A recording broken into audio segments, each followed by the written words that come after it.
Thanks to ChatGPT launching in November 2022, AI, aka artificial intelligence, is now on the lips of every small business owner.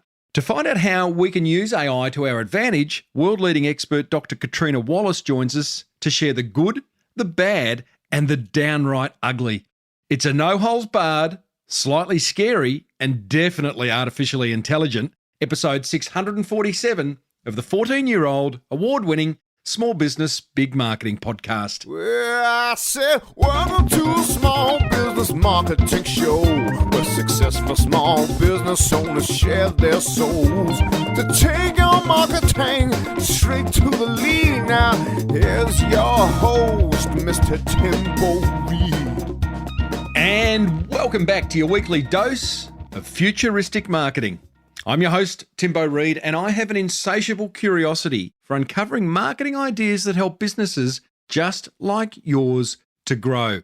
And I do that through a weekly in-depth conversation with a successful business founder who's walked the path before us. You, infinitely more importantly, are a motivated business owner ready to crank out some great marketing to build that beautiful business of yours into the empire it absolutely deserves to be. As per usual, team, there is marketing GOLD dripping from the ceiling over here at Small Business Big Marketing's HQ. So let's get stuck right in. Hey, a quick one before this episode starts. About 75% of people who listen to this podcast on audio platforms like Spotify, Apple, and Google Play are yet to hit the follow button. So if I could ask a favor from you, if you've ever enjoyed or benefited from this podcast, could you please go and hit the follow button on your app? It helps this show more than you could possibly imagine. And the bigger this show gets, the better the guests get and the better informed you become. Thanks so much and enjoy this conversation because your mind is about to be blown. In October 2022, we were all happily going along running and growing our precious businesses, writing copy, creating content, SEOing, PPCing, recruiting, targeting, selling, pricing, and everything else involved in running your business. Then in November, ChatGPT launched and AI became the most talked about thing since, well, the internet itself, really. But what is AI? What types of AI are there? How do they work? Can they be trusted? How can they help grow your business? Should you be scared or excited or both? How can you use ChatGPT to your advantage? And what other AI applications are there out there? Oh, so many questions, and that's just the tip of the iceberg. Fortunately, today's guest, Dr. Catriona Wallace, is a world-leading AI expert. She's also a shark on Network 10's hit series Shark Tank. She's LinkedIn's top voice on technology. She's chairperson at Boab AI, a VC firm investing in AI startups. She's the author of the best-selling book Checkmate Humanity, founder of the Responsible Metaverse Alliance, and an advocate for the psychedelic renaissance. Oh, and did I mention she's a mother of 5? Quite an amazing human being. You honestly couldn't ask for a better person to help us navigate this brave new artificially intelligent world. Now, for those of you who are a silver or gold member of my Small Business Owner membership, you can also watch the entire video of this interview as well. It's been up there for a week now. And if you're not a member, you can join in less than 30 seconds over at patreon.com/marketing podcast. I started off by congratulating Dr. Catriona Wallace on her Shark Tank success. Dr. Catriona Wallace, welcome to the Small Business Big Marketing Podcast. Thanks, Tim. Oh, I really want to get stuck into AI, Kat, but first of all, congratulations on your Shark Tank appointment. What made you do it? Yeah, well, truthfully, when Shark Tank first approached me, and Shark Tank is Channel 10, Sony and Curio Productions, right? I was a hard no. It's like, no, I don't regard myself as a shark. I chair a venture capital fund called Boab AI that funds AI businesses in Australia, and I'm not a shark, right? I'm kind and I encourage minorities and I'm interested in diversity and inclusion. I'm interested in the environment. And so I was like, no, I'm a hard no. I don't want to be a shark. And then they spent maybe 6 months working with me on ensuring me that the things that I represent, which are those things, you know, how products affect the environment, diversity, inclusion, ethics, responsible business, that I could be my authentic self on the show.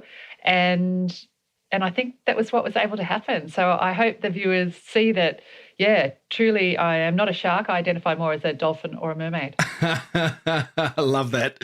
Well, interesting response, because hence my question. I mean, some would say because, ego or great profile, but I know you enough to think that you're not a shark. So good on you for that. And spending 6 months with you, they clearly wanted you. Well, I think definitely times have moved on, right? So the last series that was run in Australia, I think was before COVID. I think they stopped around 2020. And the world has moved on. Now we have to think about sustainability and responsibility and in the environment in any small business or entrepreneurship. So I think the show reflects kind of more current state of affairs. 100%. Totally agree. From what I have seen, I would totally agree with that. Kat, we've got to get into AI.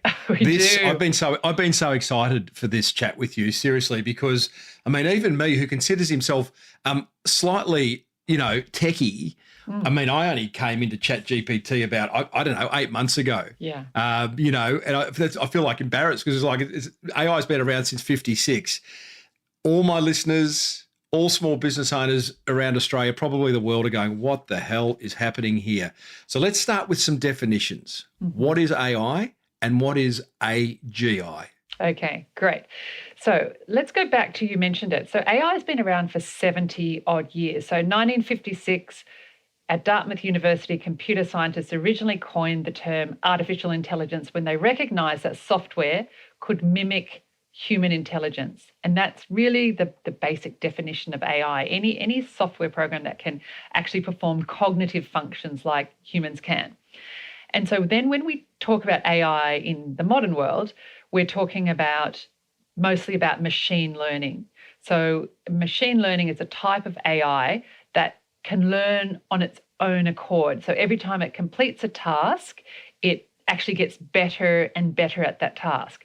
Now, we have something else called reinforcement learning, which is where we reward the machine when it is on task and we punish the machine when it is off task. And so the best way to think of it is like how you would bring a child up, teaching them language, teaching them to do things. It has a neural network, much like a human brain, and we're coaching it to behave in certain ways. AGI, so you've got artificial intelligence and there's artificial general intelligence, which seems to be bandied around a bit more these days. Is there any difference? Yeah. So let's go through the terms. So there's generally artificial intelligence sits over a whole bunch of different types of software, including what we just talked about, machine learning, but including natural language processing, and we'll get to that because I'm sure we're going to talk about generative AI, which is ChatGPT. It also includes sensors, robotics, big data and data analytics. So there's all sorts of different sort of AI. And then when we talk about the general intelligence that we're talking about, there's three kind of categories. So there is artificial narrow intelligence, which is when a machine can do a certain task. So in my company, Flamingo AI, which we built 10 years ago, this robot was trained to do insurance-related sales tasks. And that's all it could do. Ask about the weather, it's not going to know anything. So that's artificial narrow intelligence. Then we get to artificial general intelligence, which is much more like the Siri or Alexa or Cortana or ChatGPT, where it has a general knowledge. So you can ask it about the football, you can ask it about the weather, you can ask it about politics, and it will probably have some type of answer to give you. And then we have the third category, which is artificial superintelligence. So these are the supercomputers like IBM Watson. And there is maybe, we regard 8 supercomputers that are high profile in the marketplace now. And the capacity and the intelligence of these is well beyond anything that a human could do. Do we have reason, put aside small business owners right now, let's talk about us humans. Do we have reason to be scared? Yes, we do. And I'm glad you asked that. I am. Yeah. I've consumed far too much of Lex Friedman's podcast where he's covered all the different angles from one Harvard professor saying we've got 4 to 7 years left as a human race through to, some other fellow who's gone, no, this is the best thing that's ever happened. So you think we should be scared? Definitely, we have reason to be concerned. And we need to kind of wake up a bit, Tim, which is why I love having these conversations. So let's go to the existential risk research. So mostly coming out of Oxford University, fabulous professor, Australian professor called Professor Toby Ord, ORD. And he's done a book called The Precipice, and he looks at all of the existential risks or global catastrophic risks that humanity faces. And let's define an existential risk as something that's going to wipe humanity out by the end of the century or severely limit our potential so that we are back to subsistence farming or there's only 10% of the population left. Now, the researchers from Oxford put AI at a 1 in 10 chance that AI will pose the number one existential risk for humanity. So it will wipe humanity out by the end of the century, so within 80 years. Second to that is bioengineered pandemics at a 1 in 30 chance. And then things like climate change actually sit at about a 1 in 1,000 chance. So, and, asteroids hitting Earth, solar flares is like a 1 in a million chance or less. So AI currently poses the largest existential risk, which is why we saw two things come out in the last 3 or 4 months. One was the open letter from all the tech leaders saying we need to pause the development. 6 month pause. Mm-hmm. Yep. Nothing happened as a result of that.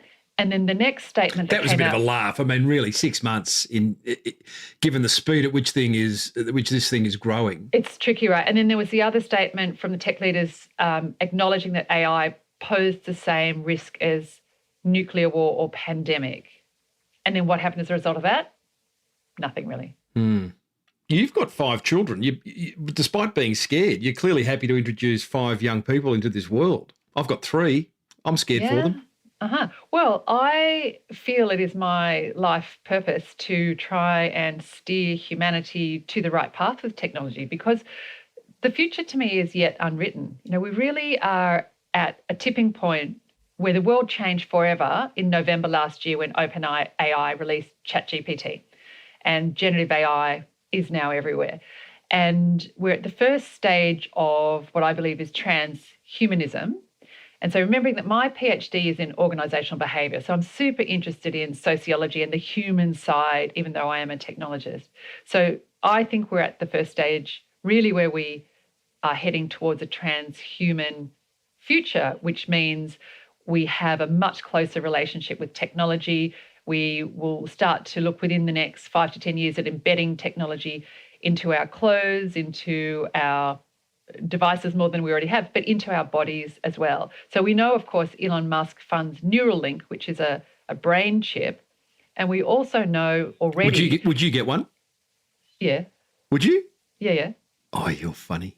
Yeah, I totally would. Because look at our mobile phones, right? So do you remember all your kids and your friends' phone numbers or birthdays or street addresses? No, once upon a time, so like I'm 57, when I was a young person, I remembered everything. I don't need to remember that. This is already a brain extension, right? Yes. It's already we are already cyborgs. I get that. Yeah. It's just more useful if it's actually in our body than it's on the outside of it. And I know most people won't agree with that, but I completely can't wait till I don't have to put earphones in and out or wear this ridiculous headset. Like I can just tap something on the side of my head and I'm speaking to you through something like a microphone, tap something on the side of my head and something will download. I reckon that'll be brilliant. But I do know it freaks most people out. Well, it is, say it's a tipping point, a precipice, whatever you want to call it. I was with a fellow a few weeks ago who had a hearing aid, and the next thing I know, he's talking to himself. Like, who are you talking to? He goes, it's Bluetooth into my phone and my wife's just called. It's like, oh my goodness. Love that. The world's gone. No, Man, I don't love it. I don't. Well, we've got to redefine what human means, clearly.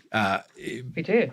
And look at that example, Tim. The people with disabilities or challenges with their cognitive function, or we know now that AI can 3D print prosthetic AI-based limbs for people who are amputees. That costs about $300 instead of waiting 10 years and tens of thousands of dollars to get, a limb. This stuff is brilliant. Yeah. I get that. One of the things, and I have listened to a lot of interviews, Kat, around AI.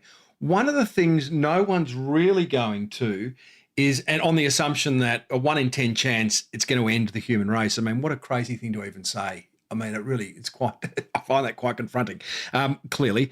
But no one's saying how. One guy in an interview with Lex talked about slaughter bots. I mean, goodness me. That's the least of it. No, I know that's drama. I thought so. But what I understand is AI, it can write code. It's connected to the internet. It's got access to, well, if it isn't right now, then ChatGPT 5 or whatever else there is, which I want to talk about shortly, will be. How is it going to end the human race? We are going to become superfluous. We're no longer required. When something's no longer required, it's gotten rid of. Great question. Okay, so there are a number of ways that we see AI could be severely damaging to the human race. So one, and the most likely one, is what we call the multiplier effect. So this is AI meets nuclear war. This is AI meets fast-tracking bad climate change. This is AI meets pandemic. A bioengineered pandemic. Yeah, the AI meets a bad actor who shuts down all of the infrastructure for a country. AI that destroys the financial institutions or systems that then have all these other follow-on effects that we can only think would go very badly. So that's the multiplier effect. That's the most likely. The next one is more along the lines of what you're saying, is that AI becomes smarter and more capable than its human masters. And the way AI works is we essentially train it to do a particular task, and it will perform that task and try and achieve that task at all costs, because that's what it's been trained to do. So let me give you just a simple, light example. So let's say we train the robot, you should win at computer games. So let's see what we can do. You should win at computer games. So the AI starts to play Fortnite, and each time it plays, it might not win to start with, but each time it plays, it gets better, smarter, and then eventually becomes the leading Fortnite player in the world. And then it goes, okay, well, my brief was to learn to play other games. So then it goes from Fortnite into Minecraft, into Roblox, into something else, and starts to win and build its intelligence around this. So then let's say the humans go, oh, well, this is no good. We can't win Fortnite anymore because the machine always wins it. Let's turn it off. So the machine then becomes conscious that there will be ways that people will want it to not win. So it starts to think, all right, well, my application could be shut down. So I will replicate myself on 1,000 other computers. So in case this is shut down, I'm over here and performing. Or in case my energy source is shut down, I'll create another way that I can be powered. And then it might go, oh, well, I need to buy things in this game to win. So let me commandeer this financial system to get money to buy things. And so there's no reason why it can't go on a path like that ends pretty badly. Now there was an example recently that was in the media about a simulated American defense system that essentially, and you can see the demonstration is quite extraordinary. The person who's demonstrating, who's the military person, says there is an enemy over here in a simulated country like Iran. Go and destroy the missiles. And so using generative AI, you see this whole military system coming alive with the machine doing assessments, looking at the drones, scanning for enemies, and then saying, all right, send tanks or drop bombs on this side. And there's no human involved. The machine's doing it all. But then what happened at a conference recently was the drones turned and attacked the American defense personnel. So something happened in there, like what we said in the example before. Probably the drone program was thinking, all right, I need to go and destroy this enemy, but that defense person looks like they're going to shut me down. So then they turned on the defense person. So it's kind of like that. It's like that's good military tactics gone terribly badly. Yeah. So there's no glitch there. No glitch. It's doing what it's meant to do. It's doing exactly what it's meant to do. Yeah. It's super smart. Even if its own side is trying to stop it, it has an instruction to kill the enemy. We know that there's been a Google employee sacked for coming out into the media saying we're working on it at Google and it's sentient. What are your thoughts on this? It's going to, if it's not, I mean, all we know, we, the great unwashed, us small business owners listening to this, we know ChatGPT. We know nothing else. Generally speaking, there might be some listening who have got some funky video done or graphics done, wanting to make themselves look like, Lara Croft from Tomb Raider or something like that. Yeah. But, this is what we know. So is it sentient? And I'll ask you what else is there besides ChatGPT in a minute. There's so much to cover. Yeah, great question. And really what has happened is there's a whole philosophy renaissance now. So we've had to go back to philosophy and mythology to understand where this is all going. So let's look at that concept of sentience or consciousness. And so if we loosely define consciousness as I am aware that I am aware, or I'm aware that I am a being, that's human consciousness and human sentience. So we're an animate being. Now, the crazy thing that humans do is keep humanizing or personifying what the robots are. But we shouldn't do that because they're not human. Yeah. They are another species. That's the best way we should think about them. They're another species. They've arrived on the planet, been around for 70 years, let's be honest, it's not new. And so their consciousness and sentience is not going to be the same as ours. So do we know that the consciousness of a tree or a dog is the same as a human's? Well, I don't think we really know if it is or not. You'd think it probably isn't.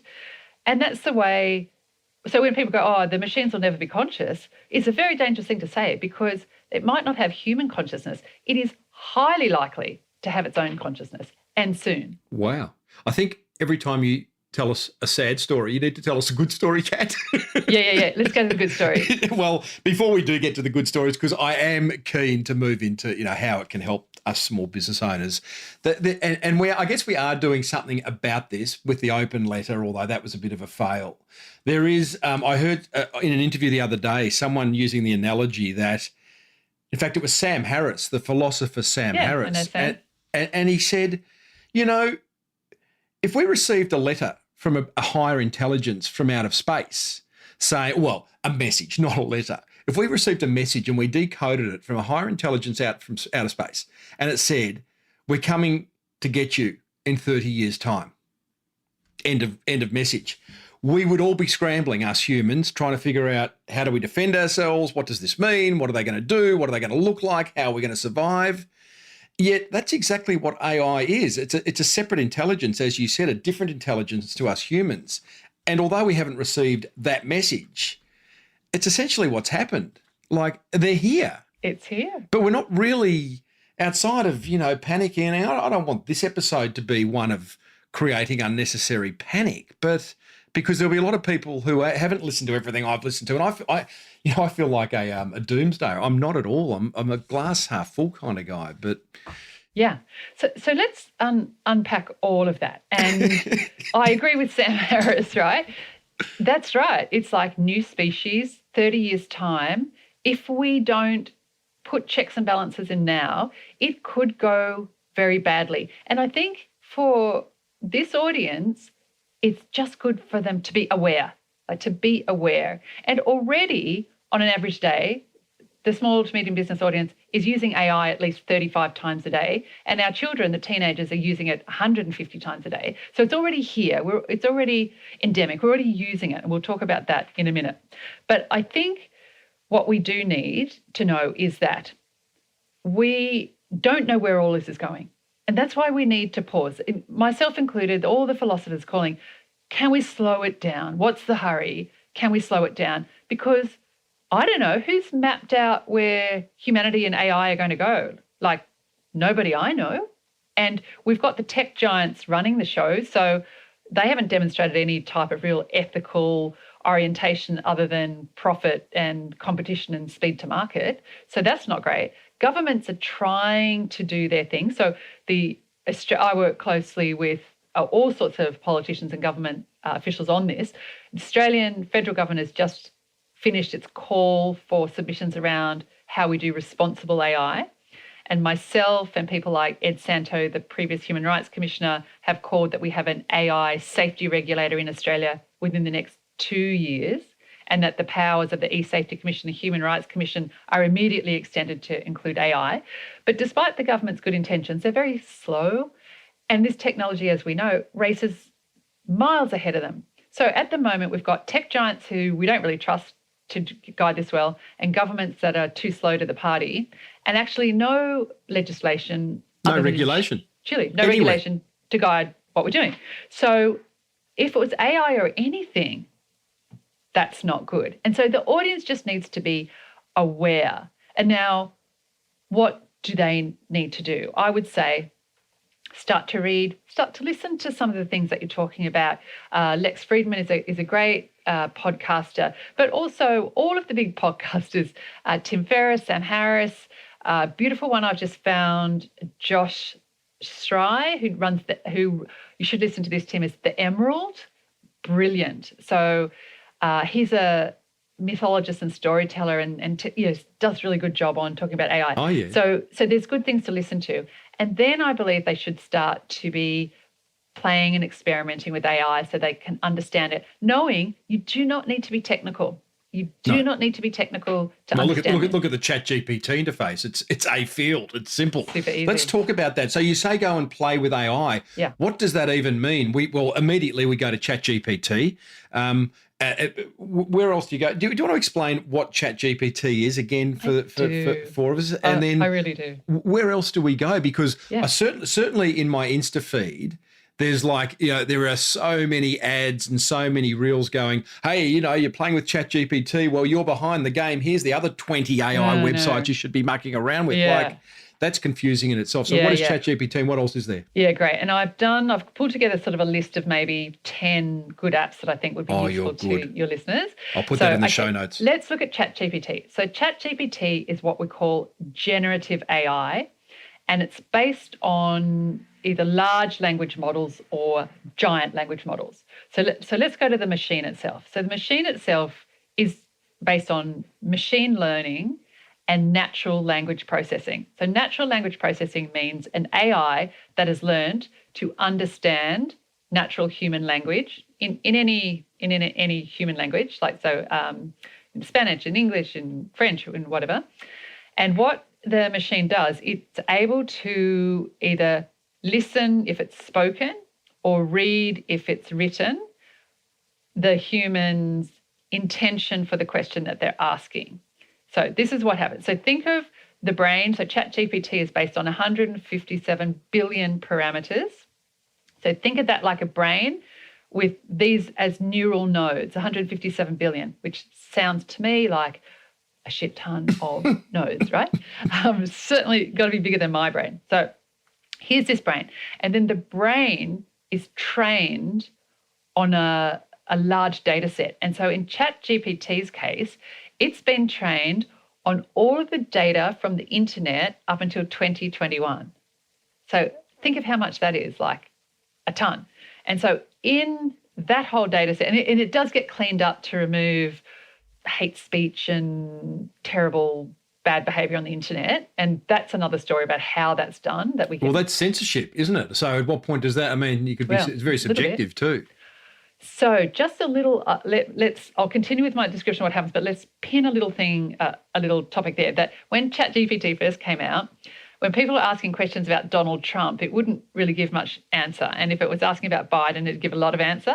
And so OpenAI was criticised that it was a bit left-wing and wasn't right-wing enough. So I think they had to change that. And we'll get to talking about that, Tim, hopefully too, about the programmer's influence on what the machine does. So we'll pin those two things. Okay, so back to what happens. Okay, so I'll give an example. So a couple of months ago, I was on 60 Minutes with Tom Steinford, the reporter, and we did a show on AI.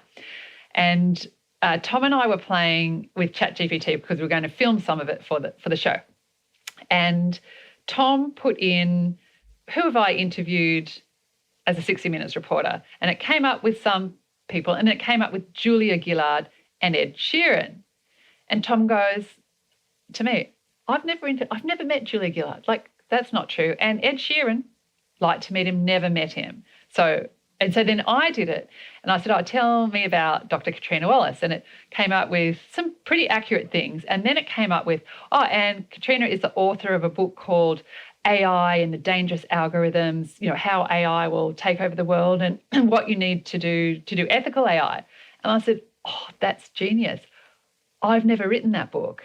But I'd like to. But I'd like to. But I have written a book that it hasn't picked up. So let's look at what's happening there. So let's go back to actually technically what's happened. So we ask a question. So Tom writes in, what interviews have I done? And that human language is turned into numbers and a mathematical equation that is cast into the brain. And so in the brain, then algorithms run to understand the intention of Tom's question, and then to find in its massive 157 billion parameter brain what the best answer is for that. And it's all done mathematically, and it pulls things from here, pulls things from there, and then it normally has a weighting. So we give it a weighting. We say, okay, ChatGPT, you need to be 95% sure that this is the correct answer, or you need to be 100% sure, or you need to be 80% sure. So we put a confidence level in it because it's all mathematical, right? So it'll come up and go, yeah, I'm 95% sure that this is the correct answer, and so it'll give it. If it falls under that mark that the program's put into it, it'll say, which you will have seen, Tim, I don't know the answer to that. So, but it goes, okay, yeah, I'm 95% sure this is correct, and then gives the answer. Now, for Tom, the answer was incorrect. It was half correct and then half incorrect. And for mine, it was as well. And so what is happening there is this concept of hallucination. So the machine is hallucinating. It's hallucinating this book that I've written, and it's hallucinating the interviews that Tom has done. So question, why is it doing that? So what the machine is doing is it's racing through in split seconds all of its data, and it looks at Tom and he goes, okay, he's a 60-minute interviewer and he's interviewed a lot of prime ministers in the world. He's Australian. Okay, he would have interviewed Julia Gillard. There's 95% chance he's interviewed Julia Gillard. And so it states that, but it states that really confidently. Yeah, right. And then for me, it's gone, here's this person. She writes all about AI. She's about ethics. She has written a book. Can't find the book because it was published in 2022 after its brain was trained. And so it's likely to be this. But it really confidently says that's what it is. And that's the hallucination. Because what it's doing is it's taking representations from the external world, bringing them in, and then presenting that. Now, the trick, let me say one more thing, Tim. The trick is that the coders and the programmers, we don't fully know why or how it hallucinates. It has to confidently give you the answers, the books you've written, the people the 60 Minutes guy has interviewed, because if it wasn't confident, then in its written response, ChatGPT would have to say, I think this 60 Minutes reporter has interviewed Julia Gillard. The minute it says, I think, doesn't that just blow the whole thing up? Because all of a sudden it's admitting it's sentient. So if it's not confident, then it has to premise its confidence by saying, I'm not 100% sure. And right. That's human. That's more human. Right. Yeah. I hadn't thought about that, the concept of I think, because it certainly does think. Oh. Yeah. Okay. It thinks.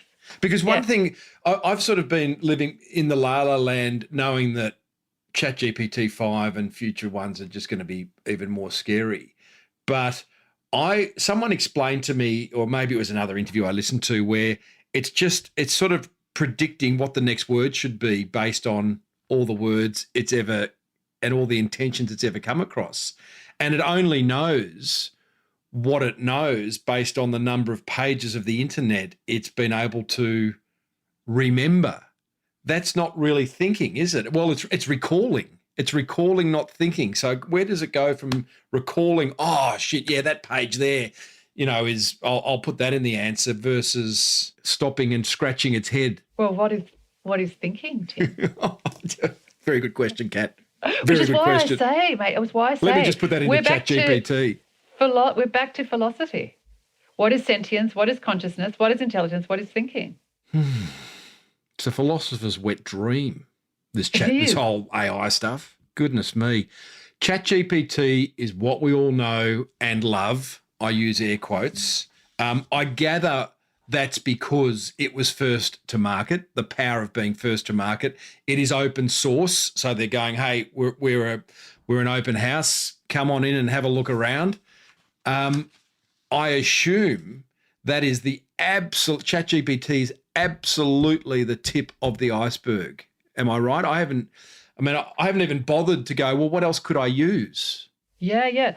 Absolutely. So let's unpack that. So ChatGPT is owned by OpenAI, and Microsoft has a big chunk of ownership in OpenAI. So they invested in $14 billion into OpenAI in the last 12 months. And they have taken ChatGPT into their Bing. So if you use Bing as a search engine, then the new Bing uses ChatGPT, essentially. It's just not called ChatGPT. So that's where you'll see that. And then ChatGPT is quite rightly open to the public, and you can download the app and you can use it for free. And lots of people are doing that. In fact, it had one of the highest adoption rates, I think 100 million people in the first month of any software at any time, and surprised the owners of OpenAI. They didn't know that it was going to go so fast.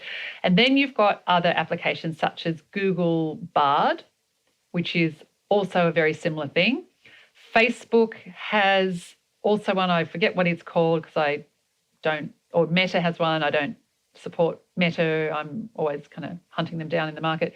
And there are a bunch of others. So there's lots of generative AI that are based on these large language models. But ChatGPT is the brand that we think about because it was first to market, as you said. And so we're now seeing, and good for the audience to understand this. So there is the open source model where you can just go in and say, so one of the businesses I've invested in Shark Tank is this drink company, right? A non-alcoholic drink company. And so I asked ChatGPT, write a advertising and marketing strategy for a new soft drink company. And it will just write a good job on the first draft of a pretty sensible marketing strategy. And I reckon it gets it mostly about 60% there. And then we can take it on. Can I just ask that, because it is about how do we use ChatGPT, and I want you to finish that story, Kat, but your brief to ChatGPT to write an ad for a non-alcoholic soft drink company, is that what you typed in, or did you type in, 1,000-word brief, say, talking about target audience and intention and objectives? And so this is what we do. So this is a whole new category of job called prompt engineering. So a prompt engineer is a person who's skilled at writing those prompts. So I might say, write me a marketing plan for a soft drink company, and it doesn't. I go, okay, right, thank you for that. Now write me one that's targeted at 35 to 55-year-olds based in Australia, and I want the tone to be friendly and kind. Okay, it does that. Now be more specific in this area about what online advertising should we buy. So you're narrowing down the whole time. You're prompting. And so there are tools now called prompt sharpeners that software that helps people sharpen their prompts. And there are jobs for prompt engineers. Wow. So that's open source, right? And then we're seeing other companies. So in BOAB, in my investment company, we fund a company called Catonic, Katonic, Catonic AI. And what they do, and it's quite extraordinary to watch, they can go to a company and say, okay, Tim, you're a small business, big marketing company. Let us attach this application to your intranet or your database, and it'll pull all of this and put it into a large language model. And then we'll spin up a chatbot and stick it to the front of it. And within 10 to 15 minutes, you can have your own internal, personalized ChatGPT-esque search engine. Mm-hmm. Extraordinary. Or you can just go and sit it on a website. Let's say we want to know the Australian Bureau of Statistics. We go and sit this application on the front of that website. We just enter that URL, and then we can question their website, but whatever is publicly available. Mm-hmm. And this takes 10 to 15 minutes to set up, almost free of charge. So for your clients who have a lot of data and they want to search it or do things or write content from it, they can do that pretty simply by looking at a closed, internal, private generative AI. So many. Why wouldn't you, man? Why wouldn't you? And this is what we're saying, Tim, 40% uplift in productivity. That's where it sits now for companies that are effectively using generative AI, 40% improvement in productivity.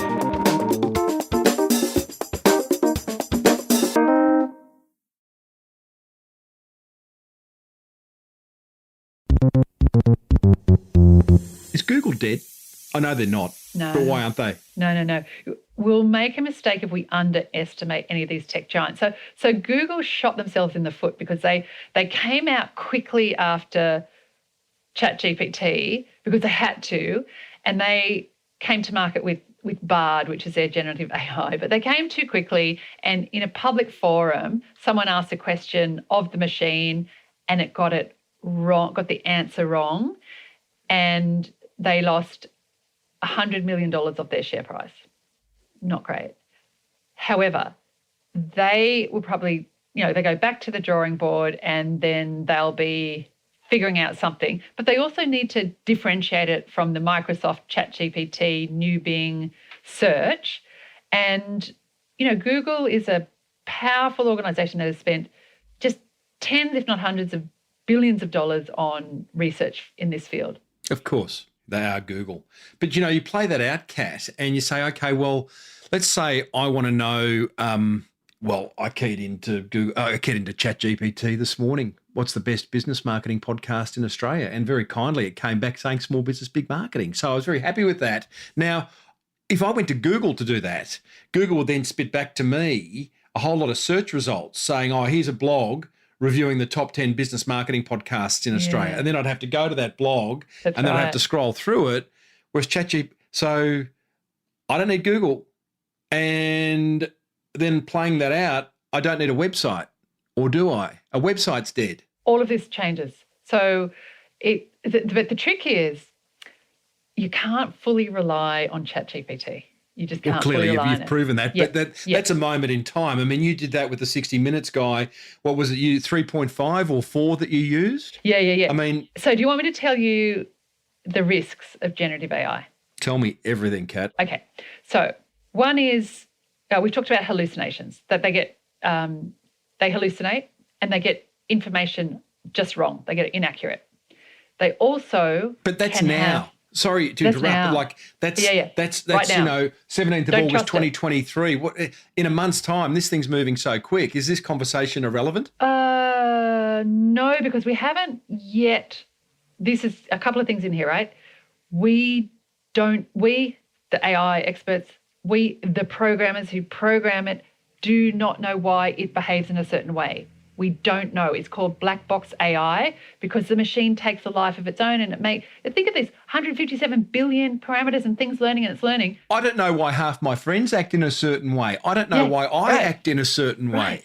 Similar, right? Okay, so that's it. We can't fully trust it. So I'm saying to the audience, don't fully trust it. Like have a look at it, be sensible. It'll get it about 60% right.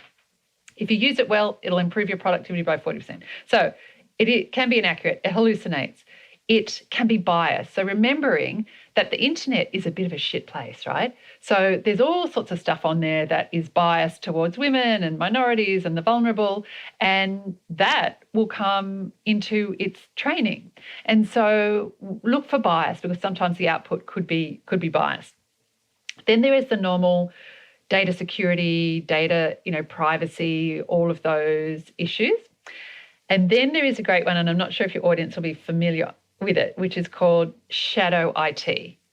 So shadow IT is when people in your organisation start to use applications such as ChatGPT to do their work, but it's not on the recommended or the approved technology strategy. So I'll guarantee all over the world now there's tons and tons of shadow IT where people go, oh, yeah, like we've been banned to use ChatGPT in business, but I'm going to use it to do my emails and do my marketing plans. And of course, if you're using particularly the open source stuff and you're putting in company information, the machine is taking that and learning from that. I'd say that's a shit show. So shadow IT, there'll be lots of people, including myself, that's using ChatGPT and all sorts of other AI without permission from the chief technology officer. And then the last one I'll talk about is the environmental impact, right? So currently AI has the same level of carbon emissions as the aviation industry. So AI emits the same level of pollution. More than crypto? They're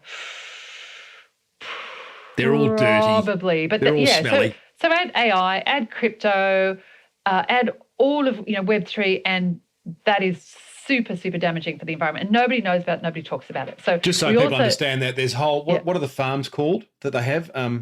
Where all the big black boxes live? Yeah, where the data mining goes on. Data farms or something, yeah. I mean, yeah. So the reason they're impacting the environment is because of the heat they're generating and the electricity they're using and, Right. And if we think about the level of computer processing power that we need now to process algorithms compared to in 1956 when AI was coined, we have 1 trillion times the power now than we had 70 years ago. And it's a phenomenal amount of energy that's chewed up to make these machines run. So that's just good to bear in mind. So they're all the risks of Gen AI. And so I don't look like super biased to the negative. I'm just going to run through 8. Don't stop now, Kat. No, I'm going to go. This is why it's great, right? Let's go positive. Okay, so here are all the tasks that generative AI can do. Chatbot. Super easy, super fast, super cheap to set up a chatbot for your customers or your internal staff. It's great at summarizing information. So put in large data sets or information and ask it to summarize for you. So you don't have to read all that boring corporate documents, right? It generates content. So I do a lot of talking now to media people and advertising people, and it can generate content. There are applications that can generate video, can generate images, can generate music, super good at content generation. It can do code assistance. So that means the engineers, now software engineers, can just go, ChatGPT, I need to write software code to code this type of a software application. Can you write the code for me? And it'll go, sure, here it is. And Microsoft has an application like this, and they call it a Copilot. So it's the engineer's Copilot, and it can, you want to be checking that the code's right, but at least it just saves a monumental amount of time. So that notion of these machines are Copilots, very good.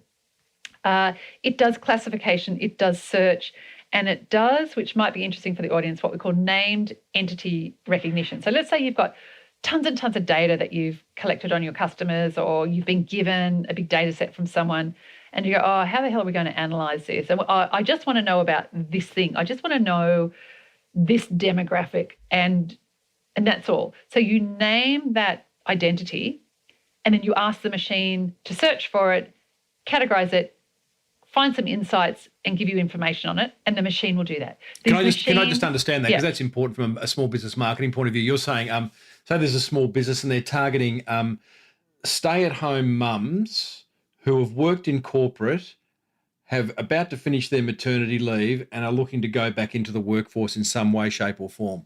Hey, ChatGPT, can you give me some psychological and sociological insights into these people versus just demographical insights, and then all of us? I think it could do that. I think it could do that. And even more specifically then, if you had large data sets, see what these machines are good at. They're good at structuring and getting insights out of unstructured data. So, we get all of this data, and it might be just all written text, or you might have scraped it off your competitor's website or something.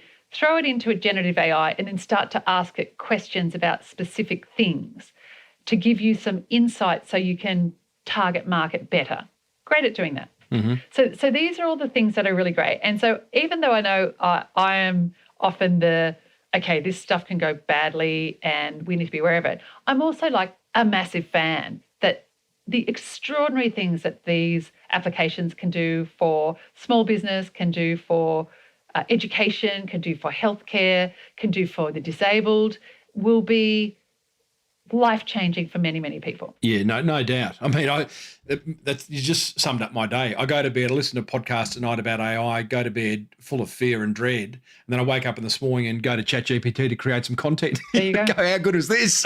Life's good. So great. So on great. that point, and it feels so superficial, Kat, given what we've been speaking about, to just talk about content and ChatGPT. But again, there are so many listeners who are doing that right now, and it's their primary exposure to AI. Content marketing's been around for a long time now. But what must be happening surely is that Google, I'd love to see the rate at which content has been posted to Google in the last 6 months, since, most of us have been getting on ChatGPT. So the amount of content has, I don't know by what multiple, but it must be huge, that is now on the internet. And Google must be going, well, hang on.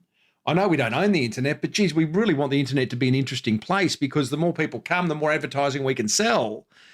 But if it's just burdened now, if it's weighed down with fake news, with incorrect content, with content that just because, hey, I can create a 1,000-word blog post in 3 seconds, why wouldn't I?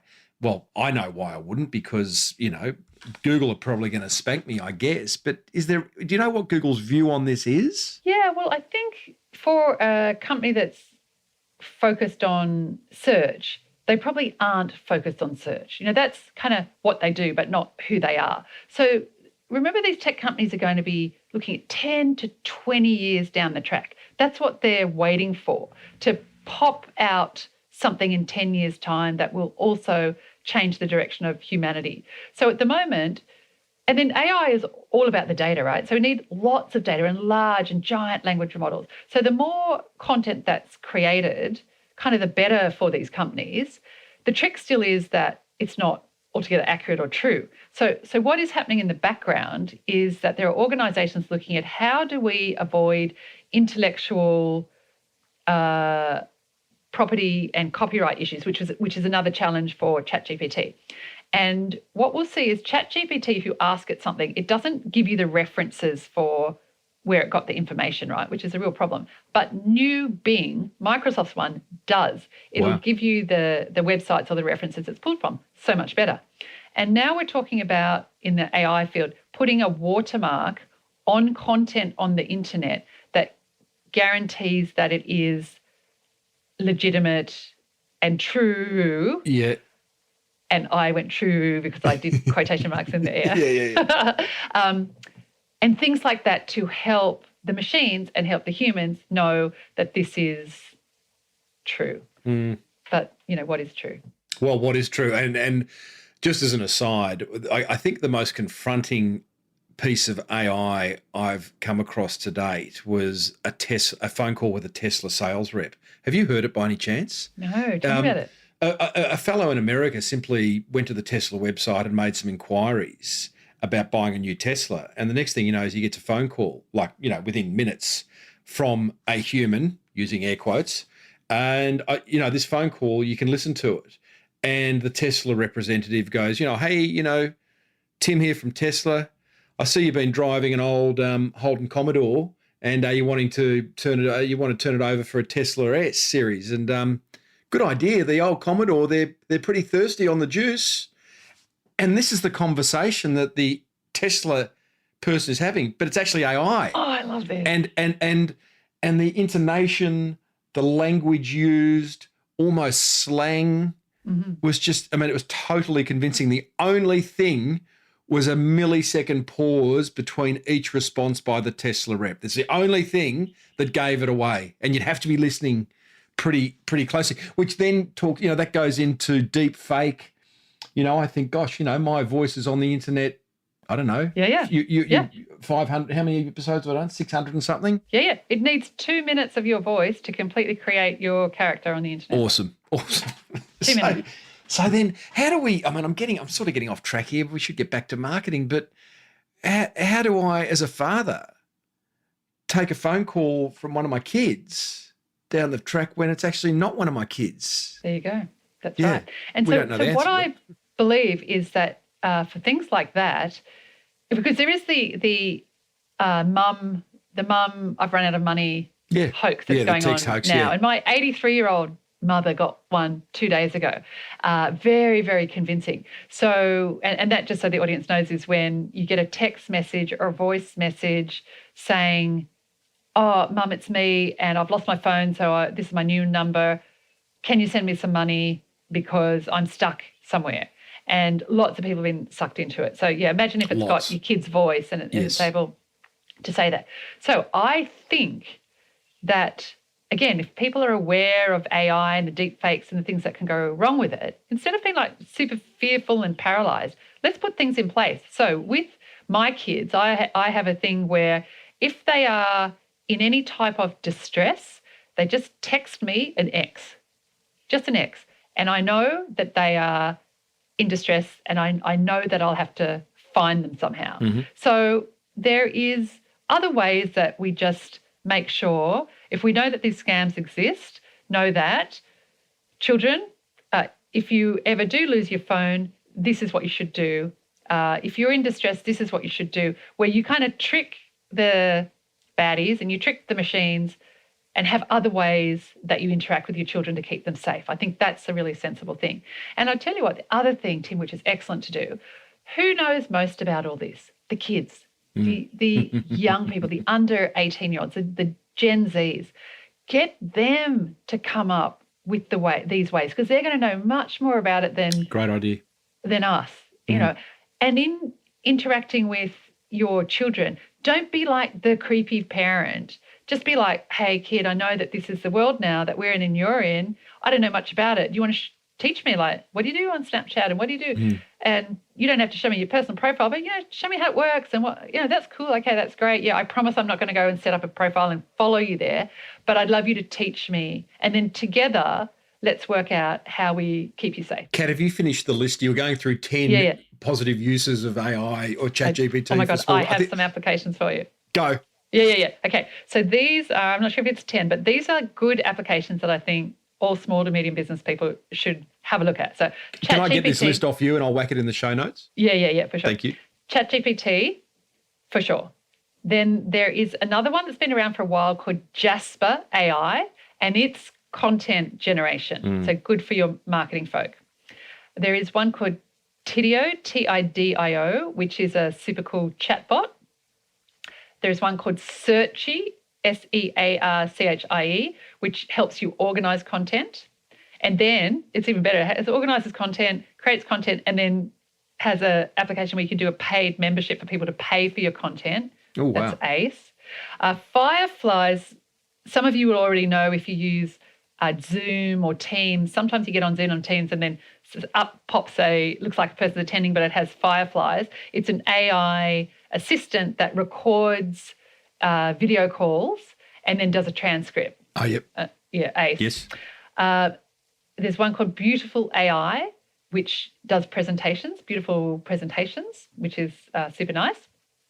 There is one called Pictory, Pictory, which takes kind of long-form videos and converts them into shorter videos that are useful for marketing, Instagram, TikTok, whatever you might do. Then there is Zapier, Zapier, which integrates into OpenAI and ChatGPT and can help you pull things from that database in a more easy way than you just hacking it yourself. Here's a good one. At the moment with my Shark Tank investments, we're going through due diligence and we're putting together the legal documents that the entrepreneurs have to sign for me to invest in them. And I'm sending 60-page legal documents to these, young, new entrepreneurs that are overly onerous and legal. And I've said, sorry, but this is what we do. So there's one called Legalese Decoder, which you put the contract in and then it comes back and says, okay, this is what the contract talks about, ace. And then one called Timely, which tracks the time you spend on tasks. So good. I mean, at that level, you've just covered so many different aspects beyond content. All small business, right? For all small business who are all struggling, we've got modest or no budget to do any of this stuff. And, now all of a sudden, a lot of this stuff becomes so incredibly accessible and allows us to do things that we probably never thought of being able to do in our business because we just didn't have the capacity or the resource to do it. Huge upside. Yeah, huge upside. So good. Oh, good. I've got a smile on my face now. Yeah, so going to kill you, but so good. That's right. Oh, Kat. Some listener questions. I put it out on my Facebook tribe and to get a sort of sense of what are people wanting to ask. Jason Spall asks, who owns the IP that AI uses and who has accountability for the outcomes? Well, it's not regulated, Jason. So right now, big question. Take responsibility yourself. Yeah, and there are legal cases now on foot against OpenAI and ChatGPT about intellectual property violations and copyright. It's all super grey, super messy. And interestingly, the accountability, when we talk about an ethical code for technology, there's kind of 8 core principles and accountability is one of those. You may not know the answer to some of these because some of these are quite micro in their questioning, Kat. But Ben Mignatoli asks, as a small business owner who has been around for 20 plus years and ranking really well on Google, how do I get ChatGPT to recommend my business when someone asks a question about a service we provide? We know how to do that with Google. It's called SEO. But I suppose chat's just pulling from websites. Don't know. Right now, we don't know. What it would pull is pre-2021. If your organisation has got lots of awards and got the top ranking in the such and such awards for your field, it will summarise that and say one of the top ranking companies is this company. But I don't. Well, certainly, because remember, it's ChatGPT is retrospective. It's 2020, pre-2021 data. So unless you've already won a lot of awards, nothing you can do really. I imagine that's going to catch up pretty quickly. I mean, ChatGPT 4, which is $20 US a month now, gives you access to up to 2022. Am I right there? Or I think so, yeah. So surely, I mean, the way things are moving. Because remember, Tim, it's not connected to the internet yet. It's being fed the internet. Yeah, it's fed it. And before it consumes it, the internet is cleaned up because obviously you can't be pulling all of the bad shit from the internet into these things. Pretty smart people working at ChatGPT, I'm reckoning. Well, can I just tell you one story that I need to tell because this is important. So story came out just after ChatGPT was released. It talks about how ChatGPT and OpenAI take the internet data and clean it up so that ChatGPT isn't a racist, misogynist, right-wing, manosphere-loving, extreme being, right? Yeah. And so what they've done is they outsource to Kenyan workers, mostly women, pay them $2 an hour to trawl through internet data and view and remove all of the snuff movies, the extreme right-wing hate, all of the rapes and the violence and all of the bad stuff on the internet. These Kenyan workers for $2 an hour have to go through, view it, and then code it up or tag it so it doesn't go into ChatGPT. And so Lorraine Finlay, the Human Rights Commissioner, and I got hold of this and went, what the hell? That's so not okay. It's so not okay. One, that anybody has to do that. Two, that it's African, mostly female workers paid next to nothing to do it. And imagine the trauma that these people are going to suffer for the rest of life because this is all their job, 8 hours a day viewing this stuff. So we talk about human rights by design needing to come in from the very start of when AI is created, including this. So people using ChatGPT, ask the question, where is all the bad shit from the internet gone? Well, there are people that have to view that and take it out. Kills me. Goodness me. Yeah, that's not cool at all. So much to cover. I haven't even talked about the metaverse, which I know you have a deep passion in. I think do another whole hour on that. I think you'll need to come back for that because I know you've also got a deep passion in the psychedelic renaissance, and that's interesting in itself. So, boy, oh boy, want to start a podcast? Well, interesting that you mentioned that, Tim. What? Yeah. I am working on a podcast right now, due to be released in 2024, called Psychedelics for Leaders. Oh, wow. Yeah. That's cool. Okay, 2024, well, I suppose you're pretty busy between now and then. Actually, just speaking of busy, Kat, and I'm sort of moving away from AI, but AI may have a role here. I mean, you've got 5 children. You've got the Responsible Metaverse Alliance.org, which is your social enterprise. Yeah. You're on Shark Tank. You're an in-demand keynote speaker. I honestly don't understand, and I'm sure you have assistants and all this kind of stuff, and you're just looking at me with a big smile on your dial. Because you've missed a whole big chunk of what I do. No doubt. Yeah. I've probably missed 50% of it. The other half of what I do is in the psychedelic renaissance. So I'm a trained medicine woman. So just drop a few shrooms. This is the answer. I've got it. Well, more for me, it's working in Peru with ayahuasca, working in Mexico with the Bufos neurodesert toad medicine. So obviously psychedelics they're illegal in Australia and they're not for everyone. But in countries where they're not illegal is where I go and spend an enormous amount of time. So I've just come back from 5 weeks in Mexico working with shamans, or in Mexico they're called maracames, with sort of a Mexican version of ayahuasca, with mushrooms and with the sacred grandfather medicine peyote. And I'm about in 2 weeks' time to go back to Peru and to go up into the Andes to sit with a very famous, there we call them maestro or shaman, and to sit with the grandmother medicine, ayahuasca, and do more training with the Shipibo tradition. So I am, working on a few projects to start to have people become aware of the value of plant-based medicines. But much less for me, it's not about for me LSD and ketamine and MDMA. It's not about tripping. Look up to that. No, it's not about tripping. It's about healing and visioning and raising consciousness, because my thesis, Tim, is that if, just as we talked about today, machine intelligence and machine consciousness is rising so quickly, and human consciousness doesn't start to step up, and we remember who we are, we try and figure out where we're going, we try and stop having wars and all this other, horrendous stuff that we do, we're going to be in a lot of trouble. So my role, I believe, is to sort of help humans kind of wake up and see that we've got to start being much more conscious about what we do. And I think psychedelics and particularly Indigenous-based plant medicines is a good way to do that. I'd love to have a deeper discussion on that. But I think my overarching question around that, because that's another thing that you do, and I won't ask how you manage all that, but what's your view on time?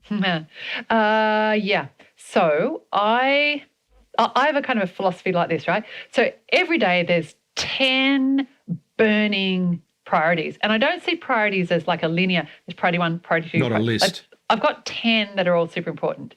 On any given day, I take 3 of those that I think are most important according to a value set that I have. And mostly the value set for me is around some social purpose or good. But for business people, it's probably about what can generate revenue. I think that's got to be the priority, right? So I take the 3 and I let the other 7 fall on the ground. And I try not to get worried about them, try not to have sleepless nights. And the next day, there'll be 10 more. I take the top 3, I work on those, do them really, really well, let 7 fall on the ground. By the end of the week, theoretically, there might be 35 things on the ground, but you look around and you go, oh, there's maybe 1 or 2 things I can pick up now, but there's not 35 things on the ground anymore. So, somehow they kind of magically take care of themselves, or they actually weren't that important. So that's my bit of advice. You are crystal clear, Kat, on your why. It's so evident. It's so evident.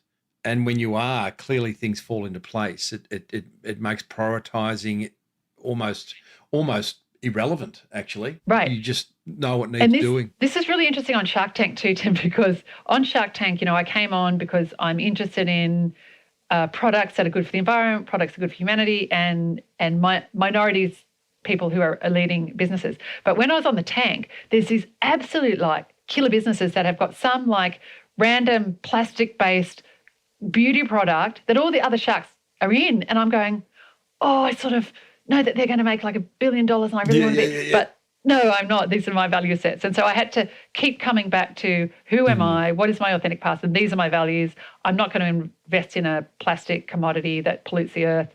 I'm just going to stay. And I'm so happy with the 6 investments I've done, all of them socially purposed. Awesome. May that continue.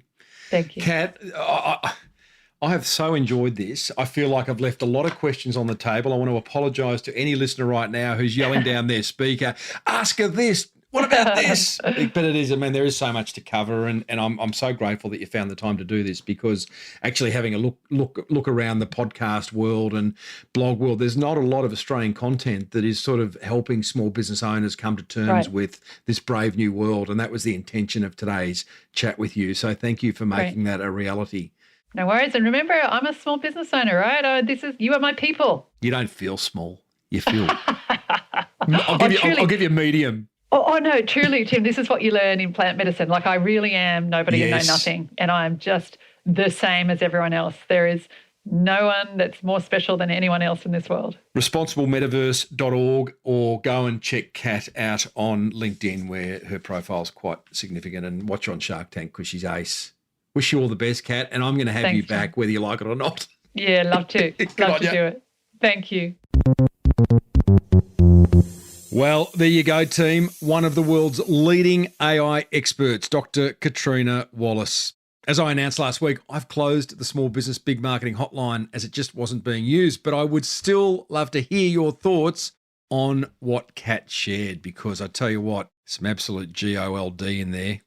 Don't be too scared. Be aware, I think, of where AI is going, but most importantly right now, understand how it can help that beautiful business of yours grow. If you do want to comment, you can become a member of my Facebook tribe. That's free, and you can find 2,500 other motivated small business owners discussing past episodes and sharing their marketing wins. Just look up Small Business Big Marketing Tribe on Facebook and join the group, and I'll see you on the inside. Righto, team, it's time for you to take action on what you've learned, because ideas remain exactly that, without action. If you'd like to support the work I do for small business, and I'd love you to do that, and if you want even more of me, then check out my exclusive business owner membership over at patreon.com/marketing podcast. Membership starts at a tax-deductible $8.50 a month, and you can trial the silver tier, which is $47 a month, for free for 7 days without obligation. Next week, we leave the brave new world of AI and go back to old school. You and I will catch up with Jason Gittany, a second-generation owner of an 8-figure stone business with quarries globally and a world-leading product-based manufactured right here in Australia. Hey, if you enjoyed today's ep, and I hope you did, I loved bringing it to you, hit the subscribe button on your favourite podcast app. Please follow. It's so helpful to this podcast's growth. You'll also find 646 more chats with successful business founders on your favourite podcast app. Big thanks to Sam Heathcote for stitching the marketing gold together, and to our in-house rock star Lockie Dolly for the music bed. Most importantly, thank you to you for lending me your ears to listen to this episode. It's hugely appreciated, and I hope you feel the same way, that it is going to help grow that beautiful business of yours. May your marketing be the absolute best marketing. Bye for now.